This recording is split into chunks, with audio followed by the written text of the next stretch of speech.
The crystal chandelier cast fractured light across Dominic Ashford's mahogany desk as he studied the woman sitting across from him. She wore a faded yellow cardigan over a simple dress, her dark hands folded neatly in her lap, her afro pulled back into a practical bun. Everything about her screamed invisible, exactly what a cleaning lady should be. Kenna Baptiste, he read from her resume, his voice smooth as aged whiskey. 6 years of domestic experience. References from the Whitmore estate. Yes, sir. Her voice was soft, almost timid. She kept her eyes downcast, the perfect picture of submission. Dominic's second in command, Vaughn, leaned against the wall, arms crossed.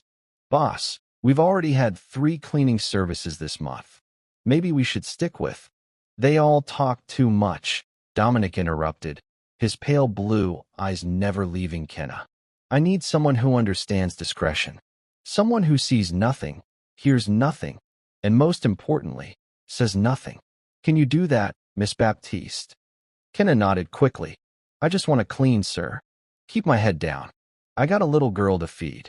The mention of a child, calculated, Dominic thought, but effective. He'd built his empire on reading people, and this woman seemed genuine enough. Desperate, even. Desperate people were loyal people. You start Monday, 6 a.m. sharp. You'll clean the East Wing, my office, and the conference room. Never the basement. Never the 3rd floor. Understood? Yes, sir. Thank you, sir. As Kenna left, Vaughn shook his head. You're getting soft, Dom. Something about her feels off. Dominic lit a cigar, watching the smoke curl toward the ceiling. She's perfect. Invisible. That's exactly what we need while we handle the court of a situation. What Dominic didn't know, what he couldn't know, was that Kenna Baptiste had just executed the most crucial phase of a 2-year federal investigation. As she stepped into the elevator, she touched the small device hidden beneath her cardigan collar. I'm in, she whispered. Agent Kenna Baptiste, badge number 47293. Operation Nightfall is active. The voice in her nearly invisible earpiece crackled back. Copy that, Baptiste. Remember, Ashford's killed 3 undercover agents in the past 5 years. Don't become number 4. Kenna smiled, but there was no warmth in it. He won't even know I'm a threat until the cuffs are on. 3 weeks passed like clockwork. Kenna arrived at 5:55 a.m. every morning, leaving at 2 p.m. after the mansion sparkled. She cleaned around meetings, around gun deals, around conversations about bodies that needed disposing. She became furniture, something the organization's members looked through rather than at. But Kenna saw everything. The safe behind the Monet in Dominic's office. Combination changed weekly, currently 73-49-12. The rotation schedule for guards. Thursdays had the weakest coverage.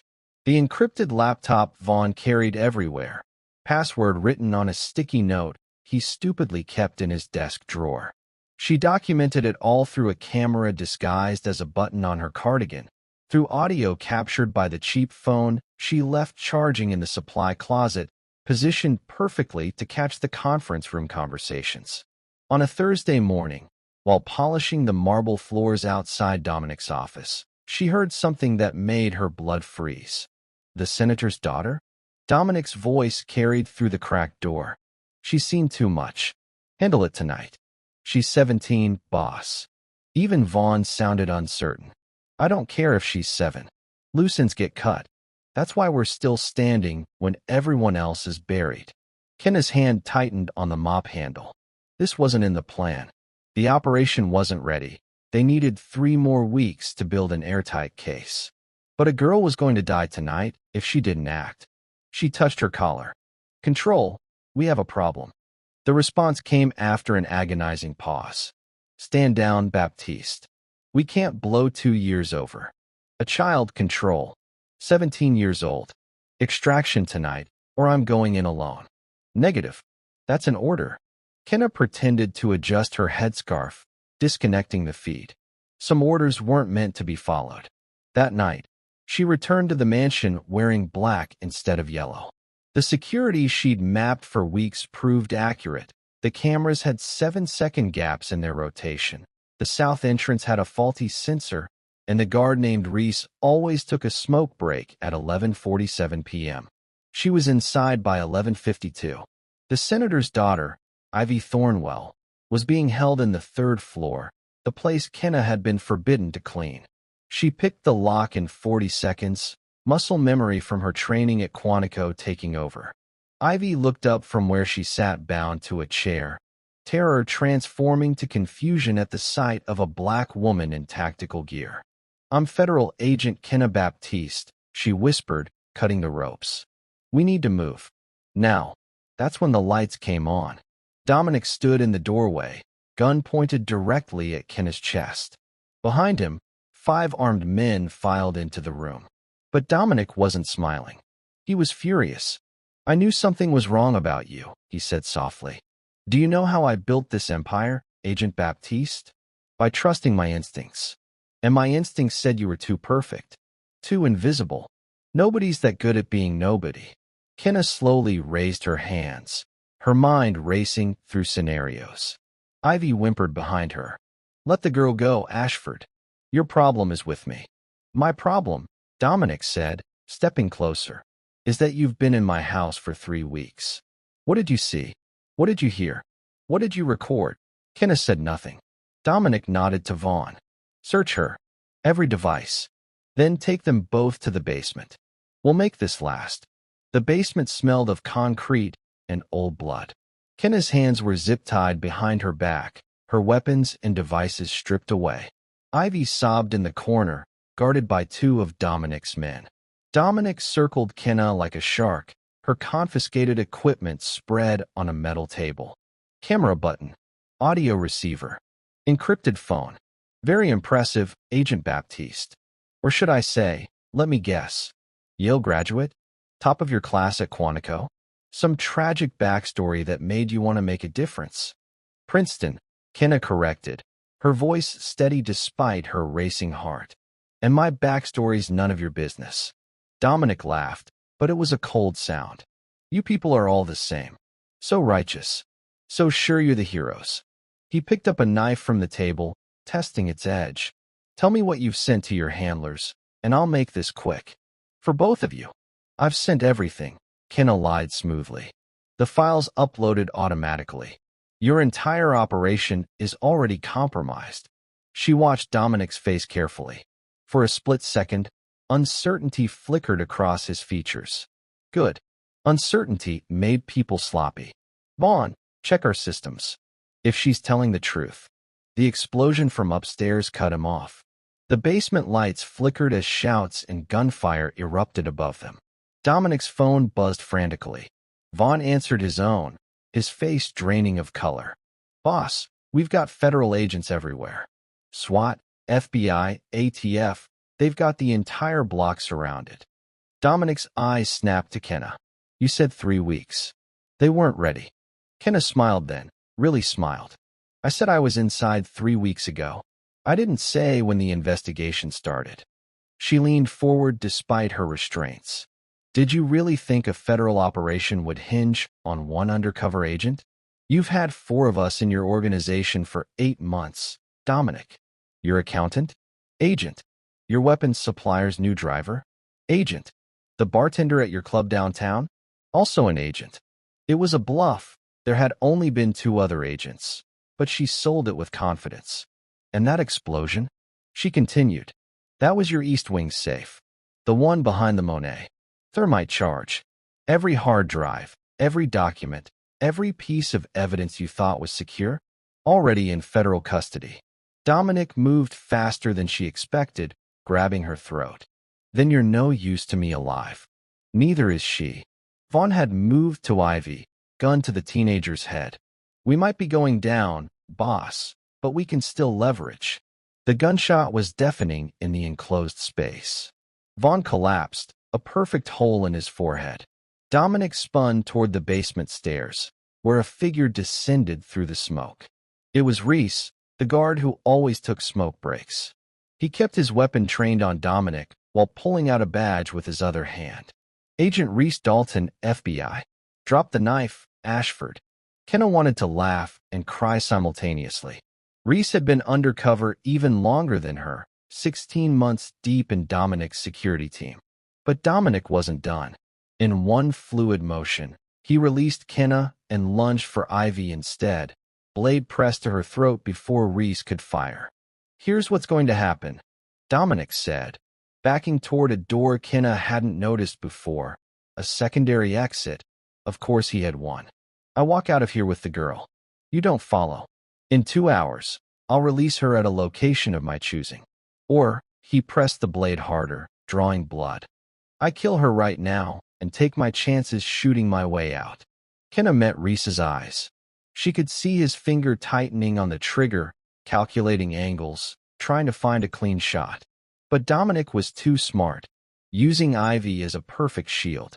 "Let him go," Kenna said. "Baptiste." "Let him go, Dalton. That's an order." Reese hesitated, then slowly lowered his weapon. Dominic smiled, that same cold, predatory smile. "Smart choice, Agent Baptiste. See you never." He disappeared through the exit with Ivy, the metal door slamming shut behind them. Reese immediately moved to cut Kenna's restraints. "There's no exit from that tunnel," he said. "It's a bluff. It circles back to the garage," Kenna finished, already running for the stairs. "He's got an escape vehicle. We need to move." Kenna burst through the mansion's side entrance into chaos. Federal vehicles blocked every street, their lights painting the night in red and blue. Agents in tactical gear were everywhere, but none of them had Dominic.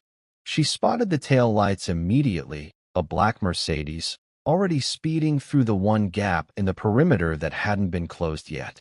"I need a vehicle," Kenna shouted into the radio.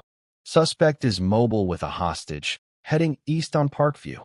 "All units are engaged," came the response. "Air support is 10 minutes out." 10 minutes. Ivy Thornwell would be dead in 5.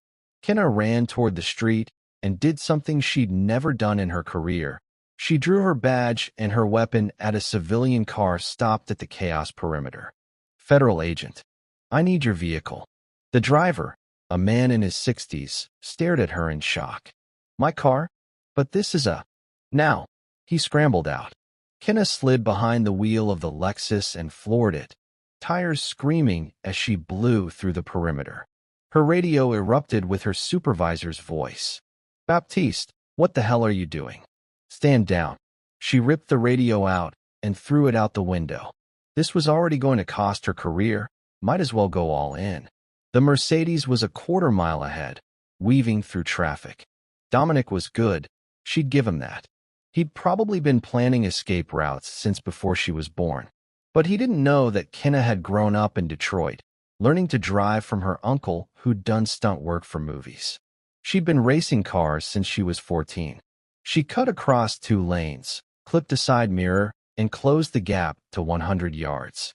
Dominic must have seen her in his rear view because the Mercedes suddenly swerved hard right, taking an exit ramp at 60 miles per hour. Kenna followed, the Lexus's frame groaning in protest. They were heading into the warehouse district now, abandoned buildings and empty lots. Smart. No witnesses. No surveillance. Just concrete and shadows. The Mercedes screeched to a halt. Kenna slammed her brakes, the Lexus stopping 50 feet behind. She emerged with her weapon drawn, taking cover behind the door. Dominic got out with Ivy in front of him, knife still at her throat. Blood stained the girl's shirt, though Kenna couldn't tell how badly she was hurt. "You're persistent, Agent Baptiste," Dominic called out. "I respect that. In another life, you might have worked for me. In another life, you might have been a decent human being." Kenna shouted back. "But we don't get other lives, Ashford.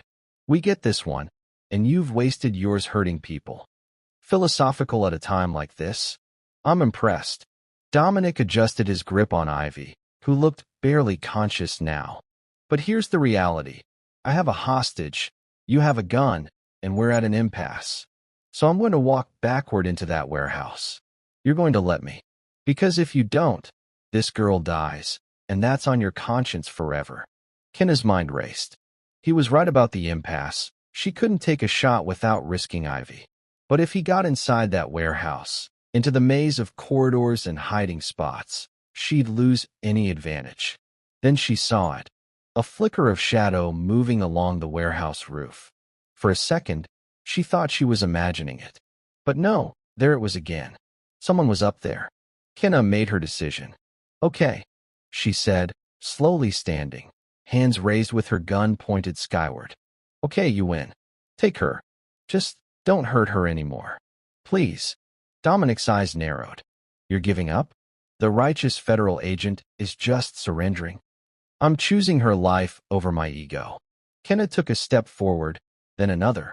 That's what separates people like me from people like you, Dominic. I know when I'm beat. She could see him processing this, looking for the trap. But desperation could sell any lie, and Kenna poured every ounce of defeat she could fake into her posture, her voice, her eyes.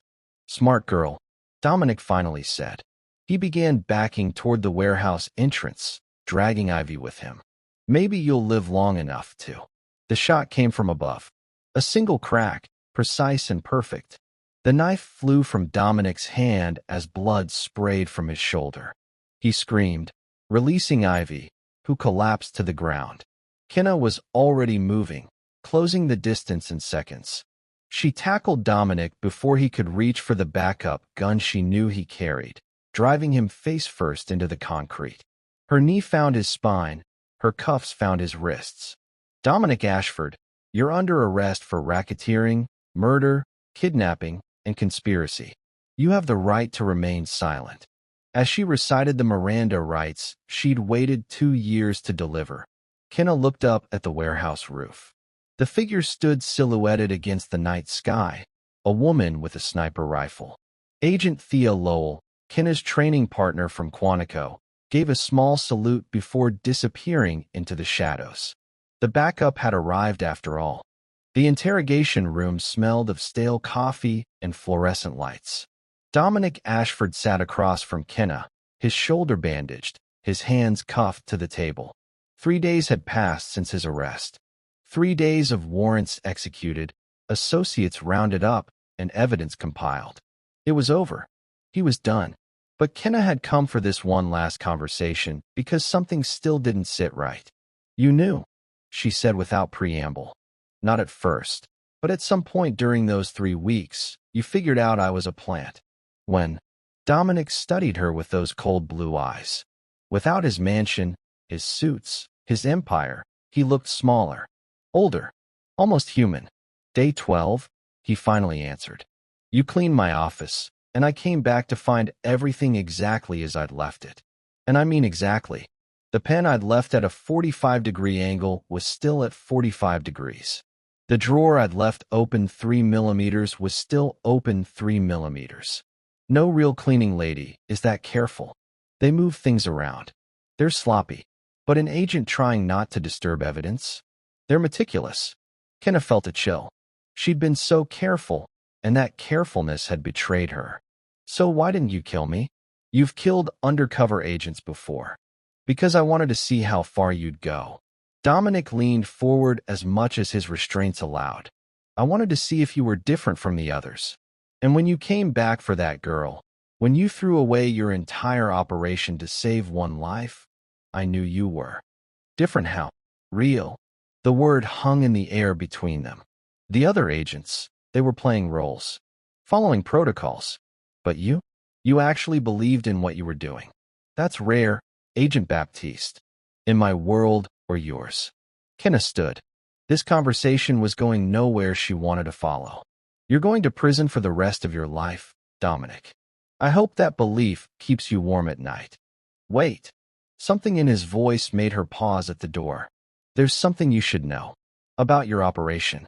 About why it worked. She turned slowly.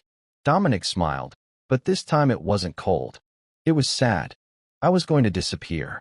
2 weeks ago, I had everything ready, new identity, offshore accounts, a villa in Montenegro. I was done with this life. The killing, the paranoia, all of it. And then you showed up with your yellow cardigan and your fake resume.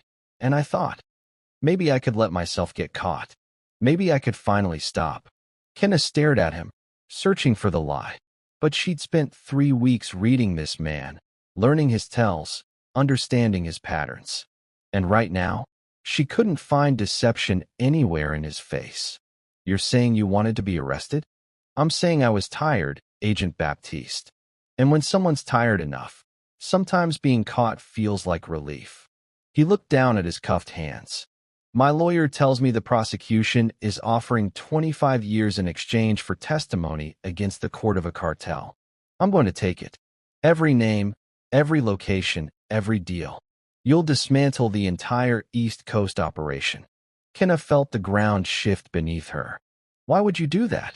Because that girl you saved? Ivy Thornwell. She reminded me of someone.